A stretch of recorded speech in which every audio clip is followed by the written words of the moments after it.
बुद्धि जब खुद की इस्तेमाल करना सीखोगे तभी जीवन में सफल बन पाओगे। इसी सिख गौतम बुद्ध ने कई सालों पहले उस वक्त की पीढ़ी को क्यों दी थी, इसके पीछे का रहस्य क्या है? आज इसी रहस्य के बारे में हम गौतम बुद्ध की कहानियों के माध्यम से जानेंगे। तो बिना देर किए चलिए उन कहानियों की शुरुआत करते हैं। दोस्तों, बहुत समय पहले की बात है।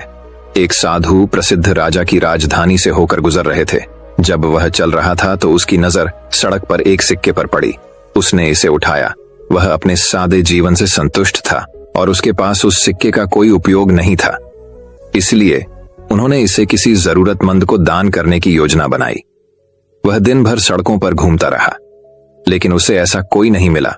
अंत में वह विश्राम क्षेत्र में पहुंचे और वहां एक रात बिताई। अगली सुबह वह अपने दैनिक कार्यों के लिए उठता है और देखता है कि एक राजा अपनी युद्ध के लिए तैयार सेना के साथ दूसरे राज्य पर आक्रमण के लिए जा रहा है। जब राजा ने आर्शी को खड़ा देखा तो अपनी सेना को रोकने का आदेश दिया। वह आर्शी के पास आया और बोला, हे महान ऋषि, मैं दूसरे राज्य को जीतने के लिए युद्ध करने जा रहा हूं ताकि मेरे राज्य का विस्तार हो सके, अतः मुझे विजयी होने का आशीर्वाद दें।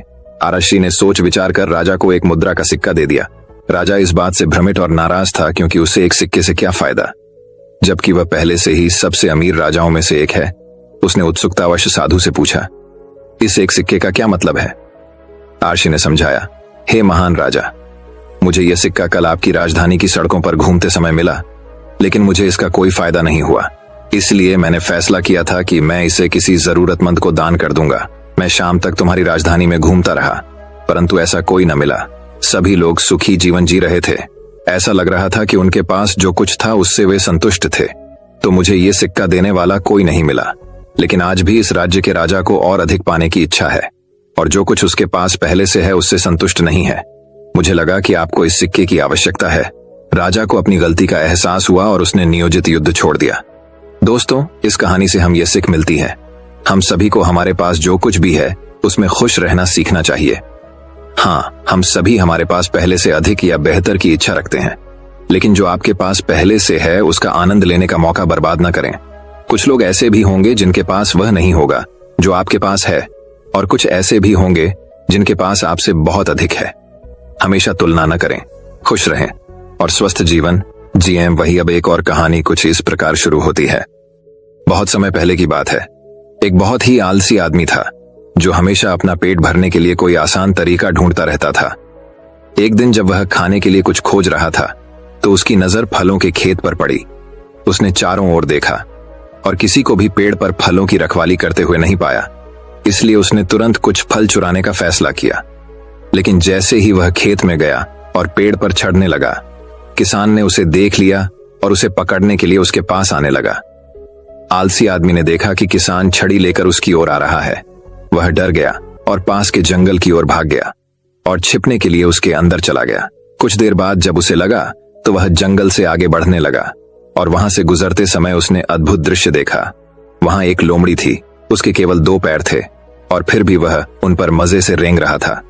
आलसी आदमी ने सोचा, ऐसी हालत में यह लोमड़ी कैसे जीवित रह सकती है? लोमड़ी भाग नहीं सकती। वह अपना पेट कैसे भर पाएगी या दूसरे जानवरों के खतरे से कैसे बच पाएगी? अचानक उसने देखा कि शेर अपने मुंह में पहले से ही मांस का एक टुकड़ा लेकर लोमड़ी की ओर आ रहा है। सभी जानवर भाग गए और आलसी आदमी खुद को बचाने के लिए पेड़ पर चढ़ गया, लेकिन लोमड़ी वहीं रुक गई। उसमें 2 पैरों पर दौड़ने की क्षमता नहीं थी। लेकिन आगे जो हुआ उसने आलसी आदमी को आश्चर्यचकित कर दिया। शेर ने मांस का एक टुकड़ा जो उसके मुंह में था लोमड़ी के लिए छोड़ दिया। बहुत समय पहले की बात है। एक बहुत ही आलसी आदमी था जो हमेशा अपना पेट भरने के लिए कोई आसान तरीका ढूंढता रहता था। एक दिन जब वह खाने के लिए कुछ खोज रहा था तो उसकी नजर फलों के खेत पर पड़ी। उसने चारों ओर देखा और किसी को भी पेड़ पर फलों की रखवाली करते हुए नहीं पाया। इसलिए उसने तुरंत कुछ फल चुराने का फैसला किया।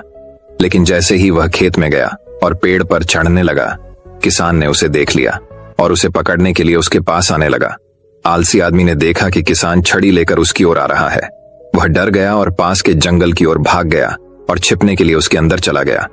कुछ देर बाद जब उसे लगा तो वह जंगल से आगे बढ़ने लगा और वहां से गुजरते समय उसने अद्भुत दृश्य देखा। वहां एक लोमड़ी थी। उसके केवल 2 पैर थे और फिर भी वह उन पर मजे से रेंग रहा था। आलसी आदमी ने सोचा, ऐसी हालत में यह लोमड़ी कैसे जीवित रह सकती है?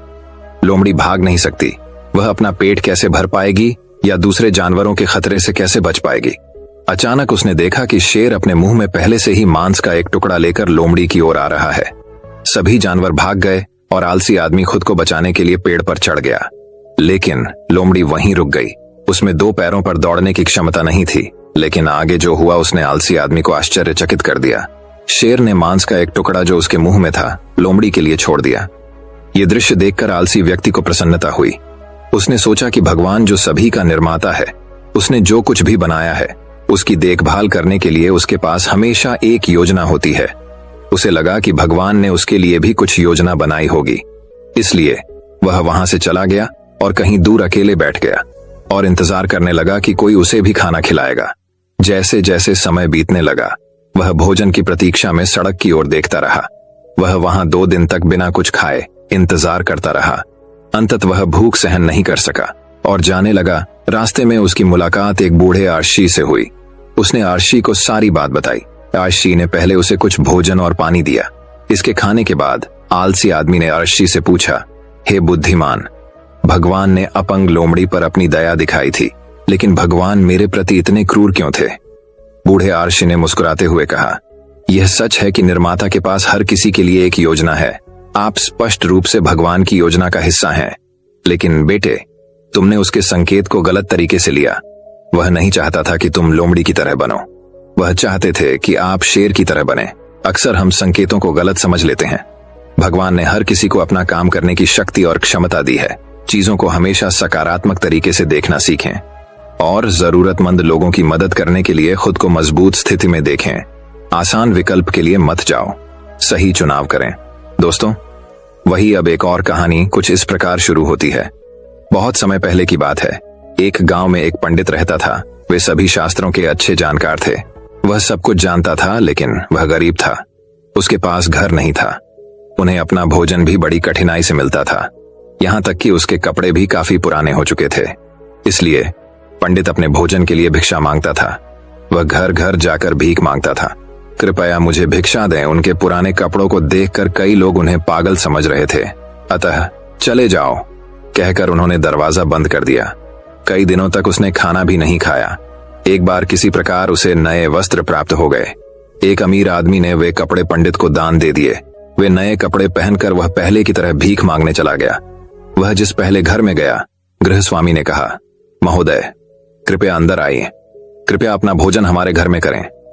ऐसा कहकर वह बड़े आदर के साथ पंडित को भोजन के लिए अंदर ले गया। पंडित खाना खाने बैठा। खाने के लिए तरह तरह के सूप, मीठे भोजन, वेद और मीठे खाद्य पदार्थ परोसे गए। सबसे पहले प्रार्थना करने के बाद पंडित ने अपने हाथ से एक मिठाई ली और अपने नए कपड़े खिलाते हुए कहा, खाओ खाओ, जिसे देखकर सभी घर वाले हैरान रह गए और कुछ समझ नहीं पाए। तो उन्होंने इस तरह पूछा, कपड़े नहीं खाते? हे महान पंडित, आप वस्त्रों पर भोजन क्यों चढ़ाते हैं? पर तब उस पंडित ने इस प्रकार उत्तर दिया, वास्तव में इसी नए वस्त्र के कारण तुमने आज मुझे भोजन कराया। कल ही इसी घर में तुमने मुझसे चले जाने को कहा था। चूंकि इन वस्त्रों के कारण मुझे भोजन प्राप्त हुआ, अतः मैं उनका आभारी हूं। यही कारण है कि मैं उन्हें खाना खिला रहा हूं। घर वाले थोड़े शर्मिंदा हुए। इस कहानी से हमें ये सीख मिलती है कि कभी भी किसी को उसके दृष्टिकोण से नहीं आंकना चाहिए। दोस्तों, एक और कहानी की शुरुआत कुछ इस प्रकार होती है। बात उस समय की है जब गौतम बुद्ध काफी प्रसिद्ध हो चुके थे। वे रोज प्रवचन देते, जिन्हें सुनने के लिए काफी लोग पहुंचते थे। प्रवचन सुनने एक लड़का रोज आता था। वह गौतम बुद्ध की सारी बातें बहुत ध्यान से सुनता था। काफी दिनों तक प्रवचन सुनने के बाद एक दिन उस लड़के ने सोचा कि मैं प्रवचन तो रोज सुन रहा हूं, लेकिन मेरे जीवन में कोई बदलाव नहीं आ रहा है। बुद्ध बातें तो अच्छी बताते हैं, लेकिन कुछ लाभ नहीं हो रहा है। मुझे इस बारे में बुद्ध से बात करनी चाहिए। अगले दिन वह लड़का बुद्ध से बात करने की इच्छा लेकर पहुंच गया। बुद्ध का प्रवचन शुरू हुआ और वे कह रहे थे कि अगर कोई व्यक्ति हम पर गुस्सा करता है तो वह हमसे ज्यादा खुद का नुकसान करता है। अगर हम भी दूसरे के गुस्से का जवाब गुस्से से ही देते हैं तो हम खुद का नुकसान कर लेते हैं। बुद्ध की ये बातें सुनते ही वह लड़का खड़ा हो गया और कहने लगा कि तथागत, मैं बहुत दिनों से आपके प्रवचन सुन रहा हूं, लेकिन मेरे जीवन में तो कोई बदलाव ही नहीं आया है। मुझे तो प्रवचन सुनने से कोई लाभ नहीं हो रहा है। बुद्ध ने अपने प्रवचन बीच में रोके और उस लड़के की बात सुनने लगे। जब वह लड़का चुप हो गया तो बुद्ध ने उससे पूछा कि तुम कहां रहते हो? लड़का बोला कि मैं श्रावस्ती में रहता हूं। बुद्ध ने कहा कि श्रावस्ती से यहां तक की दूरी कितनी होगी और यहां आने में कितना समय लगता है। उस लड़के ने बुद्ध की बातों का उत्तर दिया तो बुद्ध ने फिर पूछा कि यहां आते कैसे हो। लड़का बोला कि मैं श्रावस्ती में रहता हूं। बुद्ध ने कहा कि श्रावस्ती से यहां तक की दूरी कितनी होगी और यहां आने में कितना समय लगता है। उस लड़के ने बुद्ध की बातों का उत्तर दिया तो बुद्ध ने फिर पूछा कि यहां आते कैसे हो। उसने बताया कि मैं कभी पैदल आता हूं, कभी सवारी का कोई साधन मिल जाता है तो उससे आ जाता हूं। बुद्ध ने फिर एक नया प्रश्न पूछ लिया कि क्या तुम यहां बैठे बैठे अपने घर पहुंच सकते हो। यह प्रश्न सुनकर वह लड़का और वहां बैठे सभी लोग हैरान हो गए। लड़के ने कहा कि यह कैसे संभव है, मैं बैठे बैठे कहीं और नहीं पहुंच सकता, इसके लिए तो मुझे ही चलकर जाना होगा। बुद्ध ने कहा कि तुम्हारी बातों में ही तुम्हारे प्रश्नों का उत्तर है। सत्संग सुनने से तब तक कोई लाभ नहीं होगा जब तक कि तुम उन अच्छी बातों को अपने जीवन में उतारते नहीं हो। जब तक तुम अच्छे काम नहीं करोगे, इच्छाओं का त्याग नहीं करोगे, बुराइयों से दूर नहीं रहोगे, तब तक तुम्हारे जीवन में कोई बदलाव नहीं आएगा। सिर्फ प्रवचन सुनने से, यहां बैठने से जीवन में कोई बदलाव नहीं आएगा। बुद्ध ने आगे कहा कि अगर तुम कोई अच्छा करना चाहते हो तो उसके लिए तुम्हें प्रयास करना होंगे, विचार करने से काम नहीं होगा। सत्संग में तुम्हें सही गलत बातों की जानकारी मिलती है, लेकिन उन्हें अपने जीवन में किस तरह उतारना है ये तो तुम्हें ही तय करना होगा। तुम्हें प्रयास करने होंगे, तभी जीवन में सुख, शांति और सफलता आएगी। सत्संग करते रहने से हमारी बुद्धि पवित्र रहती है और हमारा मन गलत बातों से बचा रहता है। अगर हम सत्संग नहीं करेंगे तो हमारे विचार भटक सकते हैं। इसलिए अच्छी किताबें पढ़नी चाहिए, अच्छे लोगों की संगत में रहना चाहिए।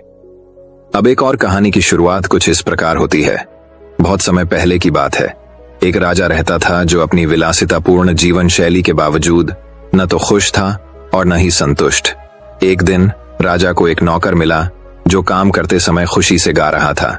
इसने राजा को आश्चर्यचकित कर दिया कि वह देश का सर्वोच्च शासक दुखी और उदास क्यों था, जबकि एक तुच्छ सेवक को इतनी खुशी थी। राजा ने सेवक से पूछा, तुम इतने खुश क्यों हो?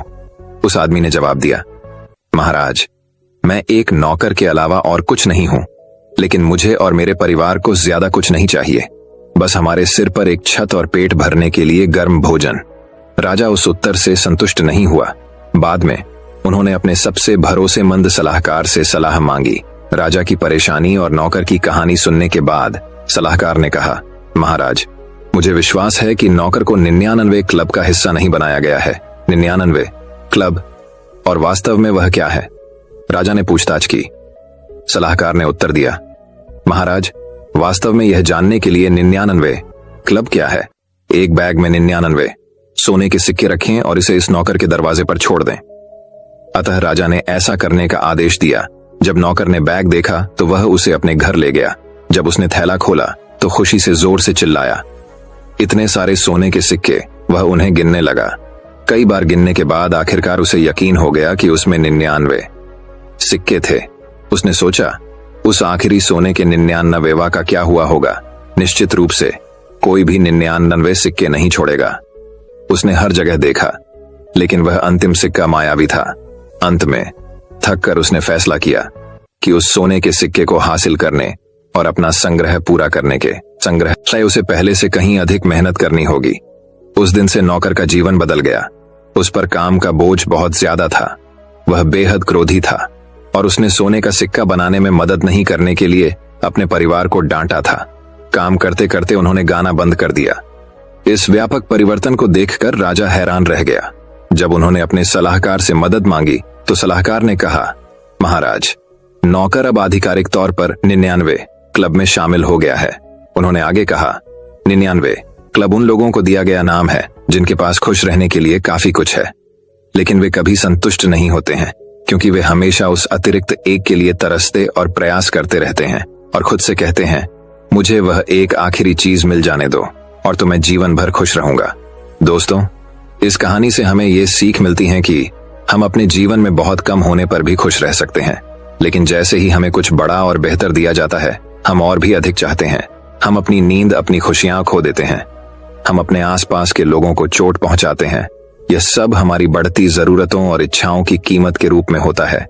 जो कुछ हमारे पास पहले से है, उसमें सुखी जीवन का आनंद लेने के लिए हमें अपनी जरूरतों और इच्छाओं में संतुलन बनाए रखना सीखना चाहिए।